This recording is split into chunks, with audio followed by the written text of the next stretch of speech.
ናታንና ዳጣም በስተመጨረሻ እጅ ከፍንጅ በድጋሚ ተይዘዋል ማለት ነው። ማርታም ይሄ የመጨረሻ አምርራለች፣ የመጨረሻ ውሳኔ ነው፣ ከዚህ ቤት ትወጫለች ብላ እንግዲህ ደምድማለች ማለት ነው። አበጌል ከዚህ በፊት ያደረገችው በቪዲዮ የቀረጸችው ስለጠፋባት ማንም ሰው ሊያምናት አልቻለም ነበረ። ወይዘሮ ማርታም ብዙም የተቀበለሻት ነገር አልነበረም። ለማስፈራራት ነበር ዳጣን ከዛ ቤት ትወጫለሽ ብላት የነበረ። አሁን ግን አይን ባይኗ እጅ ከፍንጅ ስለተያዙ የመጨረሻ አምርራለች ማለት ነው።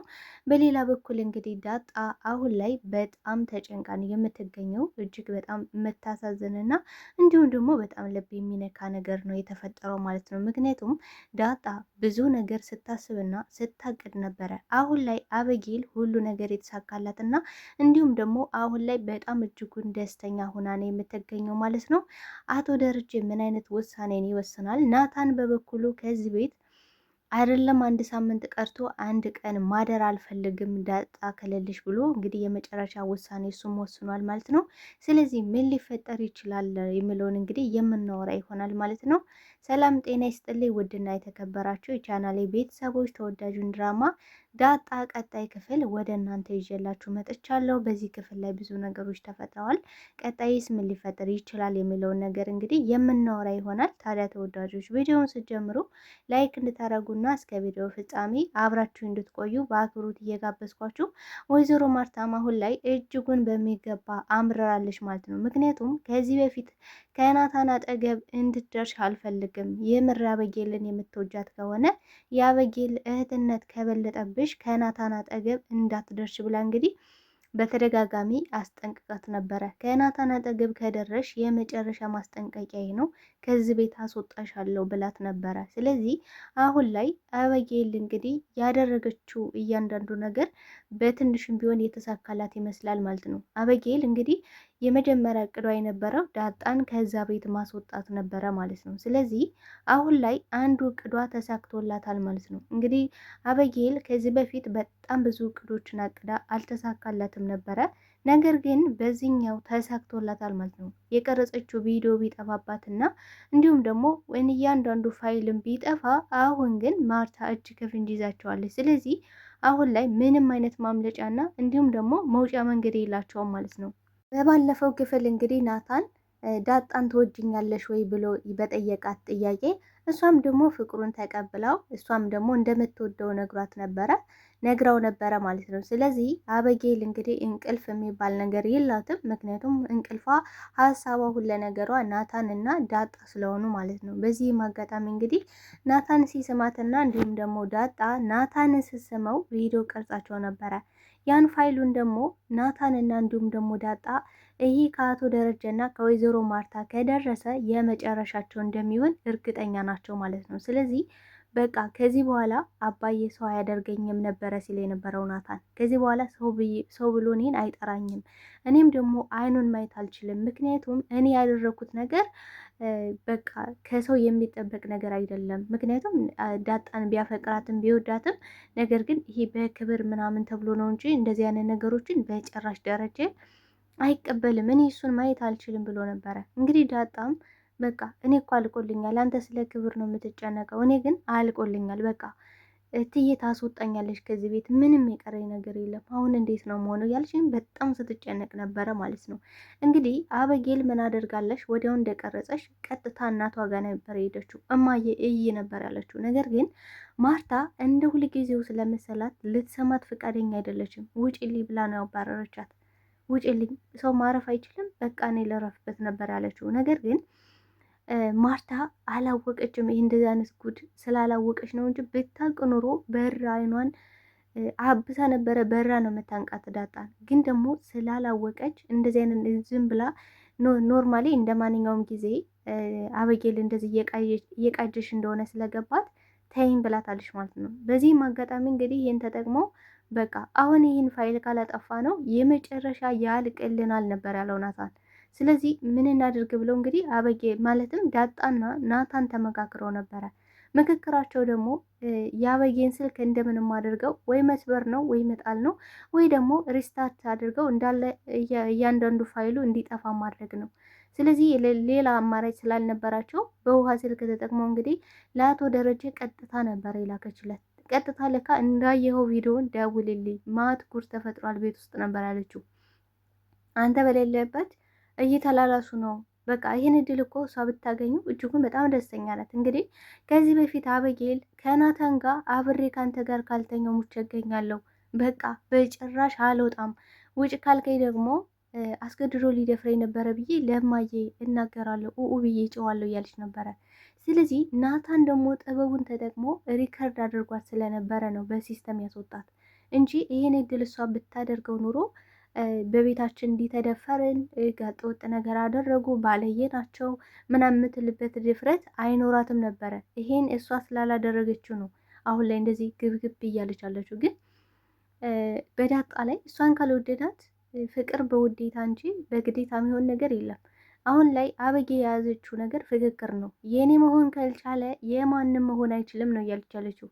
ስለዚህ አሁን ላይ ናታንና እንዲሁም ደግሞ ዳጣ ያሰቡት ሀሳብ ለጊዜውም ቢሆን አውጥቷቸው ነበረ። ምክንያቱም ያን ባያጠፉት ኑሮ አንደኛ አቶ ደረጀ ጋር ይደርሳል፣ ሁለተኛ ደግሞ ማርታ ሁለቱንም ጠራርጋ ነው እዛ ቤት የምታስወጣቸው የነበረ። ስለዚህ ማጥፋታቸው ያን ማድረጋቸው ለእነሱ በሰዓቱ ጠቅሟቸዋል ማለት ነው። አሁን ላይ አቶ ደረጀ ይህን ነገር ቢያየውና እንዲሁም ደግሞ አሁን ላይ ማርታ ስትነግረው ምን ሊሰማው ይችላል ስንል ደረጀ ምንም አይመስለውም። ምክንያቱም ደግሞ ደረጀ ልጁ ናት። እንደገና ደግሞ ናታን ከወደዳት ዳጣም ከወደደችው ምንም ችግር የለበትም። በጣም የሰለጠነ ሰው ነው። ምክንያቱም እሱ አበጌል ጋር እንድትሆን ስትፈልግ እንግዲህ ማርታ፣ ነገር ግን አበጌል ብትወደውም ናታን መውደድ ካልቻለ በፍጹም አይቻልም እያለ በተደጋጋሚ እየነገራት ነበረ። አሁን ወይዘሮ ማርታ እንደዚህ እየሆነች ያለችው ለምን ናታን የአበጌል ብቻ ነው መሆን ያለበት ብላ ስለምታምንና ስለምታስብ ብቻ ነው እንጂ ሁለቱ ተዋደው ቢሳሳሙ ምንም ችግር የለውም፣ ምንም ችግር አልነበረውም። ቤታችን እያባለጉት ነው ያለቻት ለማርታ። ነገር ግን ይሄን ያደረገችው አበጌል ብትሆን ኖሮ ማርታ በጣም ነው ደስ የሚላት፣ እጅጉን በጣም ደስተኛ ነው የምትሆነው። እንዲያውም ዛሬውኑ ካልዳርኳችሁ ሞቼ እገኛለሁ ነበረ የምትለው። ግን ደግሞ ዳጣና ናታን አብረው እንዲሆኑ ማርታ ራሱ አትፈልግም ነው ማለት ነው። አትፈልግም እሷ ራሱ ማለት ነው።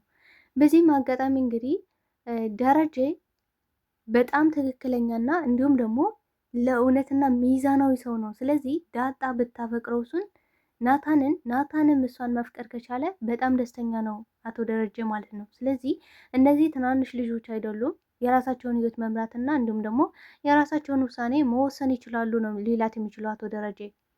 አሁን ላይ ማርታ ዳጣን ካላስወጣው ሞቼ እገኛለሁ እያለች ያለሽበትን ነገር ደረጀ ሲሰማ እንዲያውም አንቺና ልጅሽ ውጡ ሚላቸው ይመስለኛል፣ እኔ እንደራሴ ማለት ነው። ምክንያቱም ከዚህ በኋላ ዳጣ የጎዳና ህይወትም ሆነ ውጭ ወጥታ ምንም ነገር እንዲሰማትና እንዲከፋት በፍጹም አይፈልግም ማለት ነው። ነገር ግን አሁን እየሆነ ያለው ነገር በፍጹም ለዳጣ አይገባትም ማለት ነው። ዳጣ ወጣሽ ማለት ደግሞ ናታን አብሯት ተከትሎ ይወጣል ማለት ነው። ስለዚህ ምን አይነት ውሳኔ ሊወሰኑ ይችላሉ ነው? እውነት ደረጀ ይሄን ነገር በማርታ የሚስማማ ይመስላችኋል? እስኪ እናንተ ሀሳብ አስተያየታችሁን አስቀምጡልኝ ተወዳጆች። እንደኔ ግን አቶ ደረጀ በፍጹም በማርታ ሀሳብ አይስማማም። እንዲያውም አበጌል በዳጣ ፈንታ አበጌል ከዛ ቤት የምትወጣ ይመስለኛል።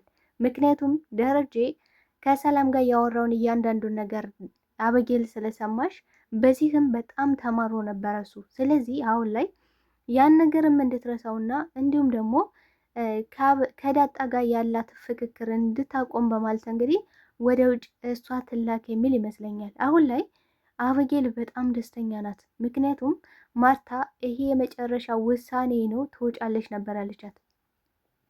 እንግዲህ ከዚህ በፊት ዳጣ በሲስተም ነበረ የምትወጣው ማለት ነው። ነገሮች እንደዚህ ሲበላሹ በሲስተም ነው የምትወጣው። ናታን ግን ዋሽቶ ስለማያውቅ መዋሸትም ስለማይችል አበጌል ያሳየሽ ነገር እና አበጌል ያለች ነገር እውነት ነው ወይ የምታወራው አበጌል እውነት ነው ወይ ብላ እንግዲህ ናታንን እንዲሁም ደግሞ ሁሉም በተሰበሰበ ስታፋጠጣቸው ናታን አዋማዬ ነበር ያለው። በጣም ነው የደነገጠችው ዳጣ። የምትይዘው የምትጨብጠው ነገር ነው ያጣሽው። ምክንያቱም ናታን መዋሸት አይችልም ማለት ነው። ከዚህ በፊት ዋሽቶ አያውቅም። እውነትን ቅጯን ነው የሚናገረው ለመዋሸትና እንዲሁም ከዛ በፊት እንግዲህ ዳጣን ሽምጥጥ አድርገን መካድ አለብን ነው ስላት የነበረው። ነገር ግን አይደለም ሽምጥጥ አድርጎ ሊክድ ወዲያውኑ የምታስጠፋጠጥ አዎ ነበር ያለ። ግን አዎ ሊልሽ የፈለገው በጭራሽ በስተት ነው። እሱ እየተረዳ ለማለት የፈለገው ፊልም እያየን ተጠጋግተን ነበረ እና ማበጌል መታጫዎችብን ነበር ያለቻት ዳጣ። ማርታም ይሄ ነገር ግን እንዴት ነው እውነቱ እንድትነግሩ ይፈልጋሉ ስትል እንግዲህ እናታንም እሷ ስለዋሸሽለት እና እሷ ስለደበቀችለት አበጌል እየቃጀሽ መሆን አለበት ነበር ያለ። ማርታም እንግዲህ እውነትም እየቃጀሽ መሆን አለበት፣ ምክንያቱም ለአቶ ደረጀ ለአባቴ ልኬለታለሁ፣ ቴሌግራም ያለውን አሳይሻለሁ፣ እዚህ እንኳን ስልኬ ቢጠፋ ብላታለች። ይኸው እነሱ እንደዚህ ቪዲዮ ስለቀረጽኳቸው ስለያዝኳቸው ስልኬን እንዳለ ሪስታርት አድርገውብኛል፣ ፋይሌ ሁሉ ጠፍቶብኛል ነበር አለችው። ስለዚህ በዚህ ካጠፉብሽ ስልክሽን ፓታሮ መክፈት ስለማይችሉ አጥፍቶብሻል ሁሉም ፋይል። እሺ አምኛለሁ አለች። ነገር ግን ለአባትሽ የላክሽው ቪዲዮ ላየው ይገባል፣ ምክንያቱም ያን ፓታርሽን ካላወቁት ያን ማጥፋት አይችሉም ብላታለች። ስለዚህ እሷም ስትገባ እንግዲህ የለም ማለት ነው። በጣም ነበር የደነገጠችው። ይሄንም አጥፍተውብኛል ነው ያለችው። በቃ ከውን ያለችው እምትይዘው የምጨብጠው ነበር ያጣችው። እኔ ልጅሽ ነኝ ዝም ብለሽ የመኝኝ ነበር አለች። ነገር ግን ማርታ በሰዓቱ አላመነቻትም። እየቃጅሽ ሊሆን ይችላል ነበር አለች። ምክንያቱም ናታን ዋሽቶ አያውቅም። ነገር ግን ተበልቶ ነበረ ማለት ነው። ዳጣ ባታስተካክለው እሱ ተራሱ ተበልቶ ነበረ። በዚህም እንግዲህ ነገር ግን ቪዲዮ የጠፋው ናታንና ዳጣ ሲማከሩ ለአቶ ደረጀ ልትልከው ስለምትችል በውሃ ስልክ ገብተን ሎጊን ብለን ገብተን ማጥፋት አለብን ብለው በደንብ ነው የሰሩት። እነሱ ማድረግ ነበረባቸው፣ ማየትም አልነበረባትም ማርታ ማለት ነው። ነገር ግን በስተመጨረሻ እንግዲህ አቶ ደረጀ ለመቀበል ወደ ውጭ ሄደው ስለነበረ ኤርፖርት ሄደው ነበር። እነሱም ደግሞ ልክ እንደ ሁል ጊዜው እንደተለመደው በቃ መኪና ሲጨው ውጭ ላይ እንሰማለን ብለው አስበው ነበረ። እንግዲህ ናታንም ዳጣን አንገቷ ስር እየሳማት እንዲሁም ደግሞ አትፍሪ ማንም ሰው አይመጣም በሚልባት ሰዓት ነው እንግዲህ ማርታ እየተንሿከከሽ የመጣሽው። ምክንያቱም ማርታ እርግጠኛ መሆን ትፈልጋለች በዚህ ላይ እውነት ናታንና ዳጣ እያደረጉና እየሰሩ ያሉት ነገር ምን ያህል እውነት ነው? የምር አበጌል ከምን ተነስታ ነው እንደዚህ እያለችኝ ያለችው? እና ደግሞ ሁኔታቸው በጣም ደንግጠው ነበረ። እንግዲህ ናታንና ዳጣ ወይዘሮ ማርታ ስትመጣ አበጌል እንግዲህ ነገራት ስትመጣ በጣም ደንግጠው ነበር፣ እየተርበተበቱ ነበረ። ምክንያቱም እውነት ቢኖራቸው እነሱ ምንም ባያደርጉ ኑሮ እንደዛ አይርበተበቱም ነበር። በዚህ ማርታ ነቅታለች ማለት ነው። እንዳጠፉባት እንዲሁም ደግሞ እንደተሳሳሙ ገብቷታል ማለት ነው። ዝም ብላ ነበር ያለፈችው። ዝም ብላም አላለፈችውም። በነገራችን ላይ ትወጫለሽ ብላ ለማስፈራራት ነበር የነገረቻት። ነገር ግን በስተመጨረሻ ምን አድርጋለች? እየተንሿኮከች ነው የመጣችው። እየተንሿኮከች መጣ። እነሱ ደግሞ እየተሳሳሙ ነበር። ግን ዳጣ በጣም ፈርታ ነበር በሰዓቱ። በቃ ናታን ተው፣ እረፍ፣ ይመጣሉ ከመጡ ደግሞ ሌላ ጉድና ሌላ መዘዝ ሊፈጠርብኝ ይችላል። እውነት ለመናገር ዳጣ ከዛ ቤት በምንም ሁኔታ መውጣት አትፈልግም። እንዲሁም ደግሞ ከውሃ ጋር መለየት አባቴን ቅስሙን አሰብሬዋለሁ። እንግዲህ ስጸልይ ነበረ ዳጣ በቃ አምላኬ ሆይ ይሄን ነገር ከኔ ያሳልፈው። ነገር ግን ለናታን ይሄን ጉድ ለናታን ብቻ ስጠው እያለች ነበር። ግን ያው የናታኑ ወደ እሷ መምጣቱ አይቀርም። ናታን ብቻዋን ምንም ያደረገው ነገር የለም ማለት ነው። ስለዚህ አሁን ላይ እንደዚህ እየሳማት እያለ እጅ ከፍንጅ ተይዘዋል። ስለዚህ ለማርታ አሁን ምንም አይነት ማስተባበያ መስጠት አይችሉም። ለማናቸውም ማስተባበያ መስጠት አይችሉም። እንግዲህ ምንድነው ሊሆን የሚችለው ነገር? ማርታ ቀጥታ ሁለቱንም ከዛ ቤት ጠራርጋ አስወጣለሁ ነው የምትለው። ነገር ግን የአቶ ደረጀ ውሳኔ ምን ሊሆን ይችላል? እንደገና ደግሞ ናታንና ዳጣስ ምን አይነት ውሳኔ ይወስናሉ ብላችሁ ታስባላችሁ? ቤተሰብ እስኪ የእናንተን ሀሳብ አስተያየታችሁን በኮሜንት ሴክሽን ላይ አስቀምጡልኝ ተወዳጆች። እንደኔ ግን ዳጣና ናታን ፍቅራቸው ይፋ መሆን አለበት ብዬ አምናለሁ። ማርታ ያለች ብትልም እንዲሁም ደግሞ አበጌል ብትጨልልም፣ ነገር ግን ፍቅራቸው እውን መሆን አለበት ብዬ አምናለሁ። ተወዳጆቹ አብራችሁኝ ስለነበረን ቆይታ እጅግ አድርጌ አመሰግናለሁ። ለዛሬ ይዤላችሁ የመጣሁት ዳጣ ድራማ ይህን ይመስል ነበረ። በቀጣይ ፓርት እስክንገናኝ መልካም ጊዜ መልካም ቆይታ ይሆንላችሁ እያልኩኝ እስኪ የእናንተን ሀሳብ አስተያየት በኮሜንት ሴክሽን ላይ አስቀምጡልኝ። ላይክ ሼር እያደረጋችሁ እንድታበረታቱኝ በአክብሮት እጠይቃለሁ።